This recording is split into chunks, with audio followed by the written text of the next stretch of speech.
Pessoal da igreja, com a paz do Senhor. Depois de 2 meses, estou aqui para pregar. Era para ser o primeiro, eu acho. E que acabou que foi adiando. Agora estou aqui, glória a Deus. Eu vou estar lendo em Jeremias 29:13. Eu vou lendo já para ir adiantando. Vocês me procurarão e me acharão, quando me procurarem de todo o coração. Amém? Eu acabei mudando a minha pregação de ontem para hoje. Não sei se foi Deus, provavelmente foi, né? Deus falando comigo para trazer essa palavra hoje. Eu acabei de ler em Jeremias que se a gente procurar a Deus, nós nos acharemos, né? Como é um culto de oração, vou estar lendo aqui, eu escrevi aqui. Deus é um Deus onipresente, né? Se Ele é onipresente, Ele está em todo lugar. Se Ele está em todo lugar, Ele sabe tudo o que acontece. E se Ele sabe tudo o que acontece, Ele sabe o que precisamos ou o que queremos. Se Ele sabe tudo, então por que nós vamos orar?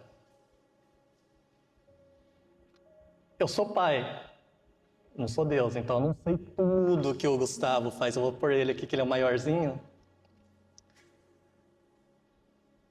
Mas eu, como pai, eu quero ter um ligamento com ele, uma comunhão, eu quero saber como que foi o dia dele. Mesmo que ele só foi na escola, eu pergunto para ele como que foi, se aprendeu alguma coisa nova, se estava difícil. Assim é Deus. Por que a gente tem que orar? Porque nosso Deus é um Deus de relacionamento, é um Deus de comunhão. Só que, por Ele ser um Deus de relacionamento e de comunhão, mesmo se nós orarmos, pedirmos algo, não quer dizer que Ele vai fazer. Porque Ele faz na hora que quer e quando quer, e a sua vontade é soberana, Ele sabe o que a gente precisa. E, como diz em Tiago 4:3, e se pedirmos mal ainda, a gente não vai receber. Então, como orarmos?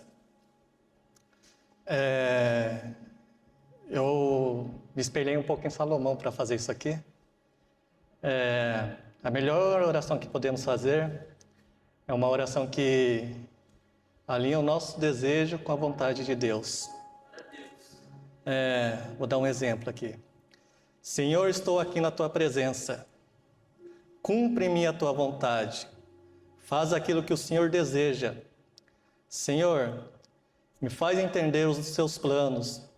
Eu quero estar com o meu coração alinhado com a Sua vontade. E se a sua oração estiver alinhada com a vontade de Deus, você vai ver algo extraordinário que Deus pode fazer na sua vida, que eu vou falar um pouquinho mais para frente, que foi o que Ele fez com Salomão.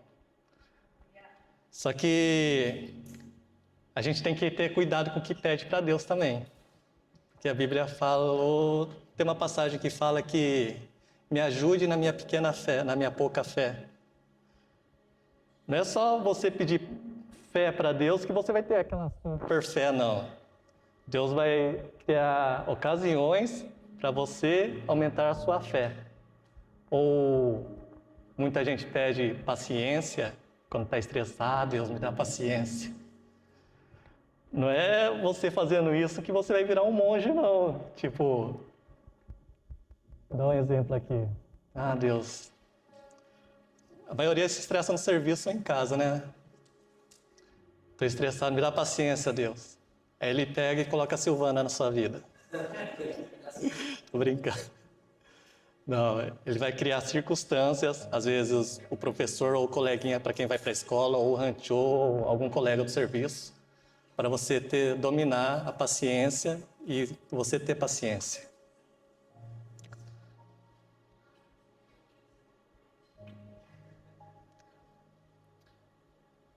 E como que nós pedimos mal? Às vezes tratamos Deus como, vou dar um exemplo aqui, como um gênio da lâmpada. A gente não tem intimidade com Ele, só procuramos Ele quando a gente precisa dEle. Aí quando a gente está precisando dEle, nós pedimos algo para Ele nos tirar daquele buraco que a gente se meteu. E se Deus não nos tira desse buraco, acabamos murmurando, falando que Deus nos esqueceu ainda. Sendo que quem deixou Deus de lado foi a gente. Não foi Ele que nos abandonou. E Deus não vai atender uma oração sua egoísta porque você está precisando. Às vezes, pela misericórdia dele, Ele até atende. Mas muitas vezes não. Aí nós acabamos fazendo o quê? Ah, Deus nos abandonou. Deus não existe. Estou sozinho. Sendo que a gente já perdeu a comunhão com Deus há muito tempo. E Ele sabe que a gente precisa. Vou dar um exemplo fácil aqui, que são as crianças lá de casa. Eu vou dar 2 exemplos das crianças lá de casa. Uma eu vou dar agora e a outra eu vou dar depois. Se eu vou ao supermercado com eles, se eu soltar eles lá na vaquinha, por exemplo, eles já sabem qual que é o corredor de doce, eles já vão direto lá. Para eles, tendo doce, tá bom. E não importa o tanto de doce que eu e a Silvana compra para eles. 10, 15, 5... Eles vão comendo um atrás do outro, vão abrindo. E eu, como pai, sei que isso faz mal para eles. Da mesma forma, Deus. Ele sabe que se der tudo que eu quero, pode ser que isso corrompa meu coração. Se, por exemplo, ele me encher de dinheiro, carros, poder... Pode ser que, a gente pensa assim, isso não vai me mudar, isso não vai mudar minha cabeça. Vou dar um exemplo aqui para quem é pai. Eduardo, eu, até a Kiki também, a Jana, o irmão Aqueira, o irmão Rodrigo. Se você tem muito dinheiro, você tem poder... Você consegue comprar qualquer um. Se alguém faz mal para sua menina, Eduardo, alguma das suas meninas, só Deus conhece o nosso coração. Pra gente, se a gente com muito poder, alguém fazer mal para a Rebeca, por exemplo, eu posso falar que eu não vou fazer nada, mas se eu tenho condições de pagar alguém para pegar essa pessoa e matar, eu não sei se eu vou ter essa coragem de fazer isso. Então Deus conhece o nosso coração e sabe... se a gente vai se corromper ou não.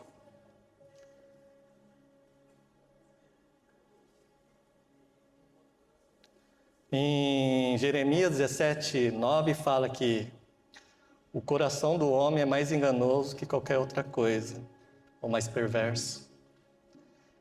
Então Deus já, antes de eu nascer, Ele já conhecia o meu coração, o coração dos irmãos aqui.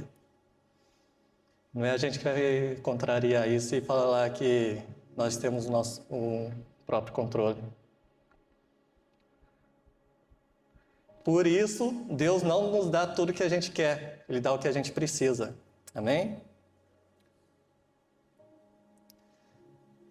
Aí, eu estava falando no começo da oração que se alinha com o desejo de Deus, né? Eu já dei a letra aqui, né? Os irmãos sabem que quem pediu bem a Deus foi Salomão. Pois quando ele era jovem, acho que talvez pelos estudos ele era mais jovem que o Caio ainda, quando ele herdou o trono de Davi. Por mais que Davi tinha conquistado tudo, tinha deixado tudo ajeitado para Salomão, tinha conquistado o reino, já estava tudo pacífico, não ia ter mais guerra, mas Salomão ainda era um menino. E vou dar um exemplo aqui. Imagina o Caio.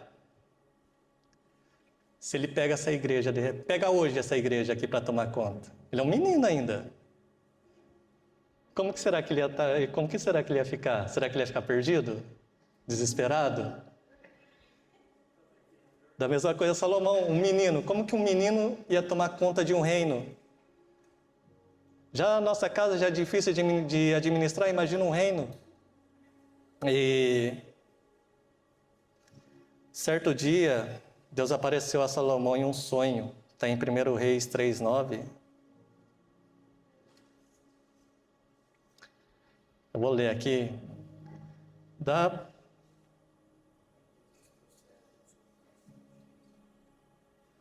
Quando Deus pergunta para Salomão o que ele deseja, né? Dá, pois, ao teu servo um coração de discernimento para governar o teu povo e capaz de discernir entre o bem e o mal. Pois quem pode governar este teu grande reino, ou este teu grande povo?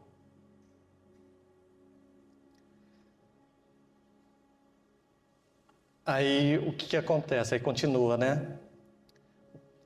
O pedido que o Salomão fez agradou ao Senhor.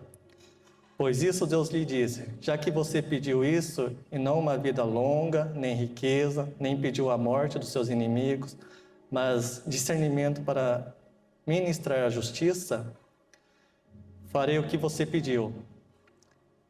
Aí entra o extraordinário de Deus, né? Que Salomão só pediu discernimento para conseguir guiar o povo dele.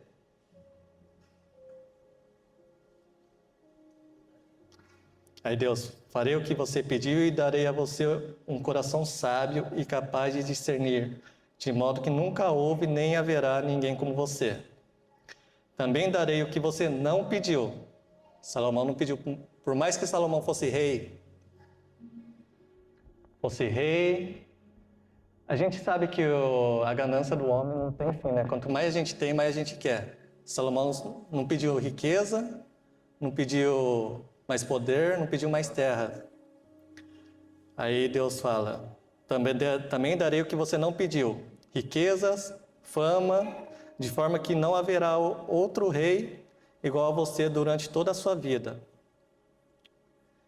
Só que aqui Deus fala que, e se você andar nos meus caminhos, para isso Salomão tinha que continuar no caminho de Deus, não podia se desviar. Se você andar nos meus caminhos e obedecer os meus decretos e aos meus mandamentos, como seu pai Davi, eu prolongarei a sua vida na terra.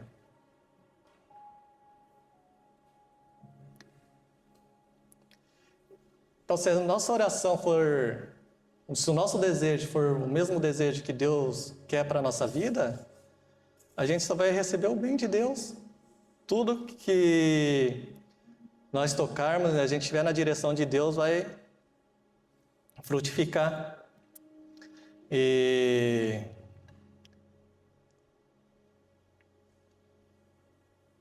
eu não coloquei aqui.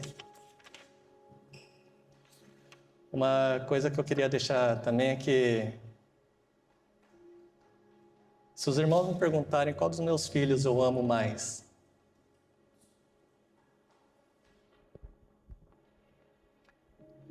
quem falou Rebeca? Não, não é a Rebeca. A Rebeca é bebê. É que ela depende mais de mim, ela depende mais cuidados, mas não é. Eu diria que os 4 da mesma forma. Não consigo dizer que amo mais um do que o outro.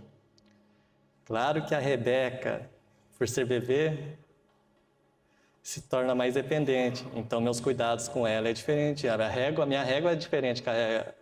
A régua dela e a do Gugu é diferente, totalmente diferente. Da mesma forma, a Sofia. Acho que a turma da igreja pensa que eu cuido mais das meninas, né? Mas eu vou explicar aqui. Da mesma forma, a Sofia. Por ela ter sido diagnosticada com autismo, eu a trato um pouco mais diferente. Mas não quer dizer que eu a amo mais. É que os irmãos não passam mais tempo em casa. É que meus filhos, quem mais tem minha atenção é o Gustavo. Eu brinco mais com ele do que com os outros. Mas para fora, assim, parece que eu amo mais a Sofia, a Rebeca. Os irmãos vão entender.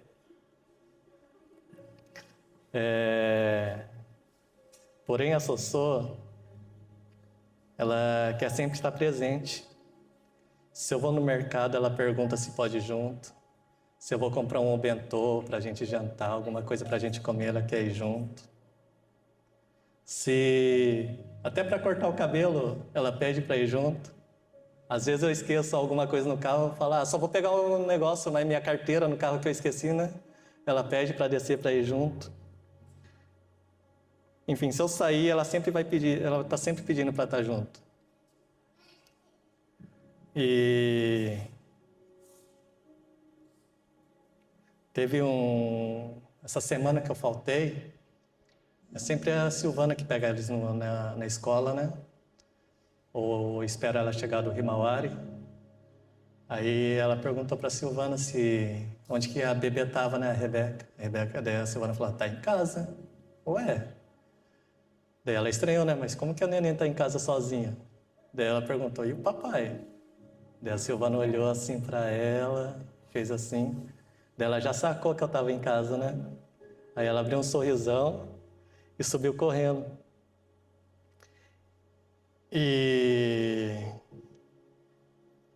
Então, não é que eu ame mais ela, mas é porque ela aproveita mais a minha presença. E da mesma forma Deus, se alguém ou algum anjo, alguma entidade perguntar para ele qual filho você ama mais, ele vai responder todos da mesma forma. Mas nem todos os filhos fazem questão de estar perto dele. Alguns só o procura quando precisa, outros querem sua presença todos os dias, querem conversar com Deus, querem ouvir, querem contar seus planos para Ele, pedir conselhos, querem caminhar com Ele, querem ir ao mercado com Ele, querem ir ao trabalho com Ele, à escola, querem ir dormir com Ele. Tem pessoas que querem sempre estar com Ele. E sabe quem mais desfruta do amor e da paz da direção de Deus? Não é quem Ele mais ama, é quem escolhe andar mais perto dEle. A Bíblia diz que aproxime-se de Deus e Ele se aproximará de você. Aí para fechar aqui, às vezes Deus está só esperando uma pergunta sua. Pai, eu posso ir junto? Amém? Senhor, agradeço a oportunidade.